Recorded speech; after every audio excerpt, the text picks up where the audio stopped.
Hi, this is Paula Gloria, and this show is called Farther Down the Rabbit Hole. Today we're going to be talking about the New World Renaissance, and I have with me Webster Tarpley, who's been a guest many times on this show. So Webster, thank you for joining us. It's always a pleasure, Paula Gloria. How are you? Great. So let's recap on what we did on the past two shows, where we talked about the London bombing fraud and then the Middle East catastrophe, and see if we can sort of see our way clear to something really beautiful. Yes, let's make an effort to do that, because I think that is the task that faces us all. I guess to set the stage, as you say, we've just had two very important events. One is this fake, fabricated London airport terror plot, where we're told that 25 Britons of Pakistani background were allegedly preparing to attack transatlantic airliners using explosives in the form of liquids. And 8 or 9 days after those arrests were made, it turns out that the British police have absolutely nothing. They have no evidence. They have found no explosive liquids, no bombs.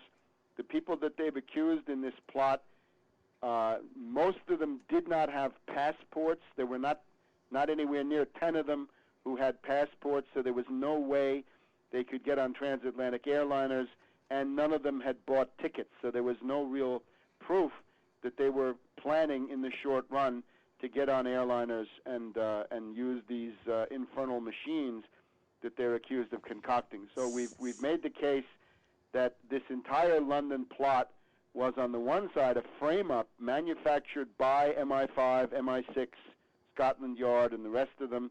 It is likely to collapse within about 30 days from its beginning, because that is when the ability of the British government to hold these people under the Prevention of Terrorism Act will run out. They either have to be charged and put on trial or let go, and there will not be enough evidence to charge very many of them, and whatever charges there are likely to be trivial, parking tickets and overdue library books and stuff like this. Now, Webster, in your book, you indicate that usually when they set up false terrorism, false flag terrorism, it's done a little more fastidiously. Why was this so sloppy with the patsies not being able to be indicted? Well, it was a rush job. It's a very good point. It was a rush job in the sense that Tony Blair was facing ouster from the British Prime Minister's post by a revolt of 150 Labour backbench members of Parliament, backed up by Prince Charles, by Gordon Brown, the Chancellor of the Exchequer, by Ken Livingstone, the Mayor of London, by John Prescott, who's the Deputy Prime Minister running the country at this time, and also by some flamboyant figures like George Galloway and Tommy Sheridan, who were both members of Parliament. So there was that group attacking Blair. Blair enjoys the support of Bush Cheney, Chertoff, but especially Rupert Murdoch, the reactionary neo-fascist press czar. So there was a great hurry to get a provocation concocted and put out into the public domain before that group of 150 Labour members of Parliament got to be several hundred more, because of the way Tony Blair had been acting. He was not only the poodle of Bush, he had become the poodle of Olmert, and that was too much for some of the British who have important interest in the Arab world that they don't like to see sacrificed in that way. So that entire thing is a fraud, and all of the fear and hysteria that went with it, all of the ordeals that people had at airports because they had a bottle of water or a bottle of wine or some hair tonic or lipstick or very expensive cosmetics, you know. Absolutely, yes, the Chanel No. 5. I think the women are so upset because, you know, cosmetics are so expensive. And they should blame Bush. Bush, Cheney, and Blair concocted this thing out of absolutely nothing. So it's one big fraud. So there's one thing. And then, of course, we've just had the Israeli invasion of Lebanon, which has been a disaster for the Israelis. It was predictable, and they did it anyway. They have lost one full armored division out of the 7 they started with. So they went from 7 to 6, and of course they could not suppress the Hezbollah rocket fire. There were 250 rockets on the last day of their operations, which was the absolute peak of the entire campaign. So total military impotence for the Israelis, a really serious defeat.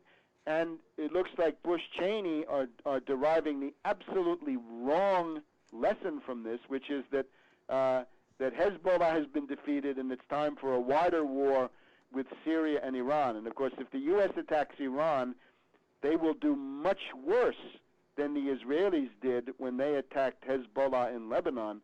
The Iranian response, I think, will be breathtaking, and there will be a lot of tears shed in this country as a result of it. There will be rivers of blood shed by the United States if they go ahead with this lunatic plan.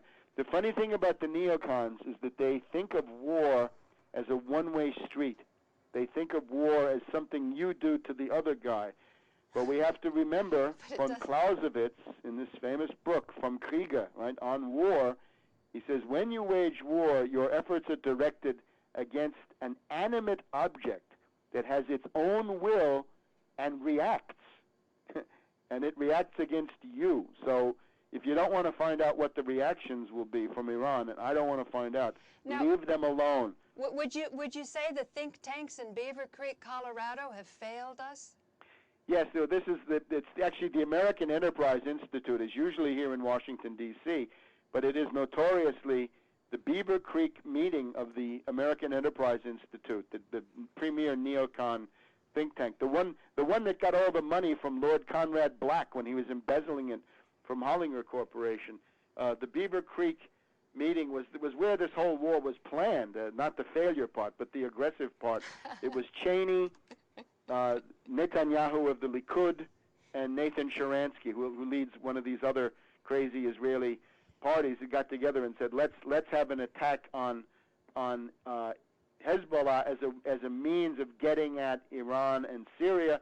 And of course the question was the U.S. couldn't do it because the U.S. is already too busy getting defeated in Iraq, where the U.S. is bogged down. So we have all of this. These were the two things that set the stage for the present time. Now, I would just cite two quotes from two American presidents who, for my book, are the best ones that we've had in the past 100 years, say the best ones of the 20th century. One is from Franklin D. Roosevelt, who said in his first inaugural in March of 1933, in the depths of the Depression, when he made this speech, you have to remember that every bank in the United States had shut down. There were no banks open on that day, not because it was a holiday, but because they had all shut down because of panic runs associated with the Depression. And Roosevelt said famously, the only thing we have to fear is fear itself. It's blind, unreasoning fear that paralyzes our efforts to deal with this situation. Now, you can compare that to the present regime, Bush-Cheney, who say, in effect, be afraid, be very afraid, be very afraid all the time. We're living in a true reign of terror. That's one side of it. The notion of trying to use fear as an organizing principle for society, which I think is a failure. Remember also when Roosevelt promulgated the Atlantic Charter in his meeting with Churchill in the summer of 1941, he put forward the Atlantic Charter. This is really the war aims of the United States in World War II, that there were 4 freedoms. And the first one was freedom of speech, then freedom of religion, freedom from want, you have to have economic justice, and freedom from fear, that you shouldn't be worried about the Gestapo beating down your door. So the freedom from fear is actually something that you see again and again in Roosevelt. Don't be afraid. General MacArthur says somewhere, don't ever take counsel of your fears. And instead, this government says the only way they can stay in is through fear all the time. And then let's just jump forward to a quick quote from John F. Kennedy, who said in his inaugural address, remember January 20th, 1961, let us never negotiate out of fear, but let us never fear to negotiate. And what do